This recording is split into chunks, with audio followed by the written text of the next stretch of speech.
Attention, public, ce qui suit est destiné à informer, à choquer et surtout à ouvrir les yeux. Tout est allégué, rien n'est prouvé tant que la justice n'a pas tranché. Mais si ne serait-ce qu'un fragment de cette histoire est vrai, l'empire que vous admirez chaque soir tombera plus vite qu'un château de cartes sous un ventilateur. Vous voilà prévenu. Le 9e jour du procès fédéral de Lucius Black, le titan autoproclamé du hip-hop devenu magnate médiatique, aurait déjà pu se résumer à une suite d'éclats de voix, d'objections et de rumeurs. Pourtant, à 15h42, le silence a frappé la salle d'audience comme une bourrasque coupant le souffle. Mathias Renaud, animateur de La Zone Grise, le podcast le plus écouté de la francophonie, a franchi la double porte de bois massif. Pas d'avocat, pas de garde du corps, seulement un carnet noir et un regard qui disait « Je n'ai plus peur ». On a juré son identité, cité sa profession, et la première phrase est tombée, tranchante. « Je n'apporte pas des ragots, j'apporte des souvenirs. » Et des clés SB. Dans le box, Lucius Black, tailleur ardoise, sourire absent, a raidi l'épaule gauche. Personne ne l'avait jamais vu perdre ce demi-rictus de rapace en public. Un juré a baissé les yeux comme si, soudain, le parquet venait de se dérober. Mathias a expliqué qu'il recevait depuis des années des gardes du corps repentis, d'anciens producteurs lessivés, des danseurs fantômes. Tous décrivaient les mêmes nuits, villas barricadées, portables sous scellés dès l'entrée, parfums de cannabis et de paranoïa dans chaque couloir. Le code interne pour ces soirées? Obsidian Night. On prétendait que c'était juste du bon temps entre stars, jusqu'à ce que les caméras cachées deviennent l'attraction principale. Il a cité l'année 2019, un interlude non diffusé avec un ingénieur son tremblant. L'homme disait avoir vu des dossiers cryptés sur un serveur sans accès d'Internet, protégé par une serrure biométrique à triple facteur. La légende interne appelait l'endroit « le caveau ». Dedans, prétendument, des heures de vidéos compromettantes, sauvegardées en double, une copie locale et une au Panama. Pourquoi un tel bunker numérique? Parce que le chantage est plus sûr que l'amitié, aurait soufflé un intervenant. L'accusation a demandé des preuves. Mathias a posé 3 clés USB sur la barre. Dessus, selon lui, des extraits audio ou des silhouettes au placé évoquent la pratique du « pont doré ». On invite un nouveau talent, on le filme sans son consentement, puis on lui rappelle gentiment 6 mois plus tard, quand sa carrière explose, qu'un certain clip existe. Autre méthode évoquée, la « lettre blanche ». Un contrat d'édition apparemment vierge que l'artiste signe pour « garder la vibe », avant de découvrir qu'il vient d'abandonner 30% de ses masters. Le juge a consigné les supports, le greffier a transpiré, le public a retenu un souffle qu'il ne savait plus rendre.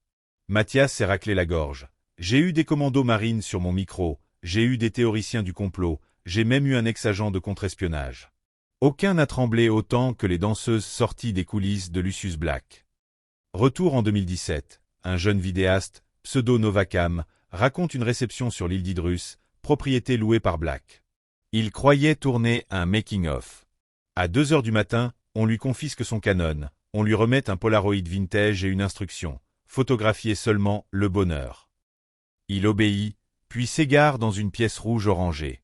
Là, 2 miroirs sans teint et une rangée de projecteurs.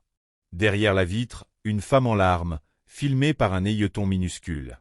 Novacam dit avoir compris qu'il n'était plus le seul caméraman. Il s'est juré de partir. À l'aube, on lui a remis une enveloppe de 10 000 $ et un billet d'avion. Sur le tarmac, son sac avait perdu ses cartes mémoire. Mathias énumère, un manager air est ruiné pour avoir refusé de livrer ses rushs, une choriste exilée après avoir vu Le bassin de l'oubli, une piscine intérieure où l'on faisait signer des NDA sur des matelas gonflables, un styliste qui soutient que Black parlait d'un « fichier pluie », un dossier ultime capable de noyer toute carrière si le tonnerre venait à gronder. À ce stade, la défense hurle à la rumeur. Le juge tolère. Trop de témoignages concordent, même si rien n'est vérifié. Le mot-clé est paterne. Les jurés le répètent mentalement. Paterne.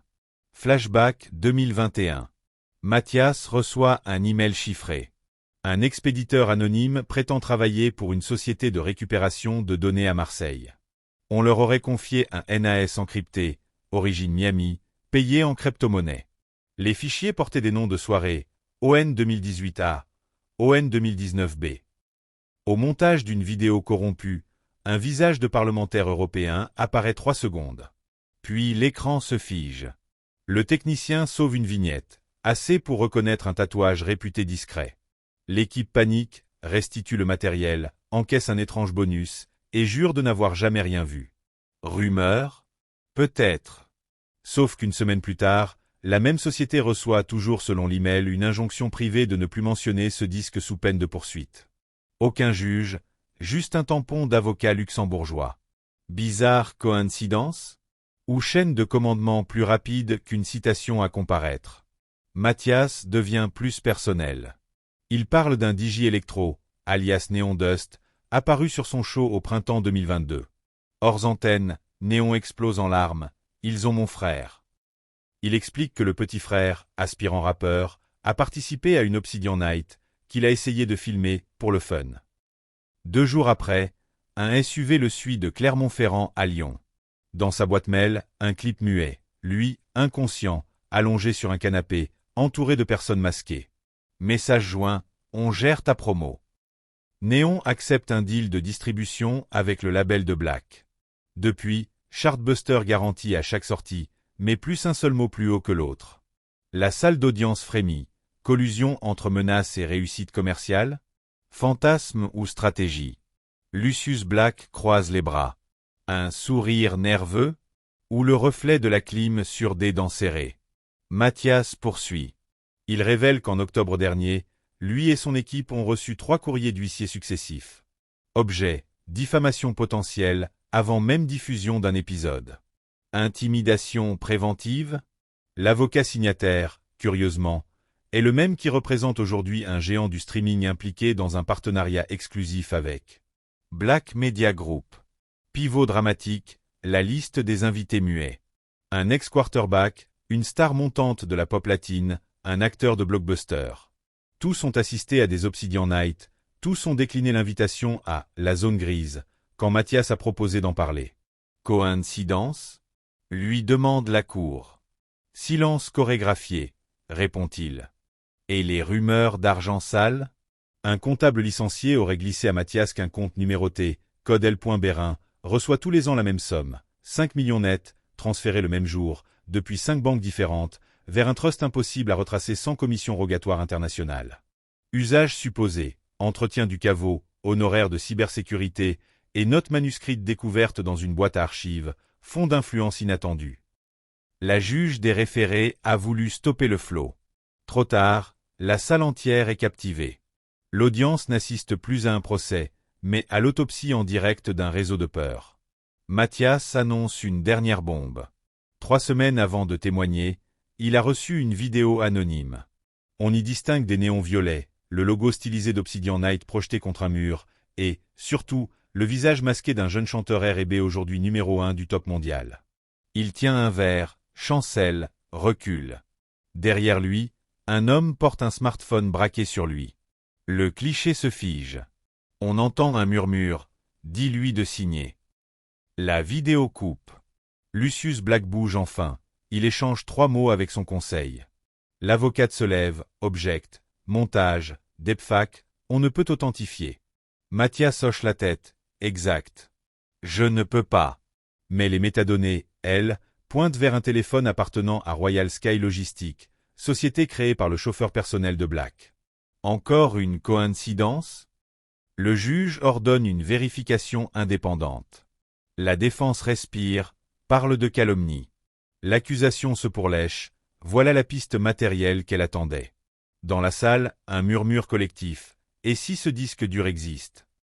Question relayée, amplifiée, déformée sur chaque smartphone allumé en douce malgré l'interdiction.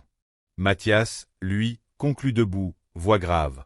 On ne peut pas tuer la vérité, mais on peut l'étouffer. Voici Neuve en contente de la bâillonner. Aujourd'hui, elle frappe au marteau d'un greffier. Il désigne le box. Lucius Black a bâti un empire sur un silence loué à la minute. Allez-vous prolonger la location? Ou rendre la parole aux fantômes? Il se tourne vers le public, parce que même un procès devient spectacle. Si vous regardez cette vidéo, posez-vous une seule question. Quel prix payeriez-vous pour votre chanson préférée? Un couplet? Un refrain? Ou l'âme de quelqu'un d'autre? Les huissiers l'escortent hors du prétoire. Pas menotté, mais la tension est palpable. Il disparaît derrière la porte, laissant le vide résonner comme après un tir de canon dans une cathédrale. Les jurés n'écrivent plus, leur stylo reste suspendu. Plafond, lustre, velours rouge, rien ne bouge. Dans cet instant figé, chacun repense au caveau, au fichier pluie, au miroir sans teint, aux âmes vendues pour un featuring. Et dans le regard de Lucius Black passe une étincelle, minuscule mais visible, la peur. Puis la séance reprend, les objections fusent, les toges se frôlent, le show continue.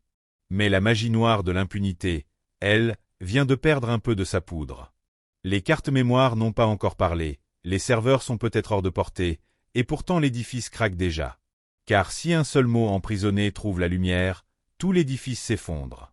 Et lorsque ce jour arrive, rappelez-vous, personne ne pourra dire qu'il ne savait pas.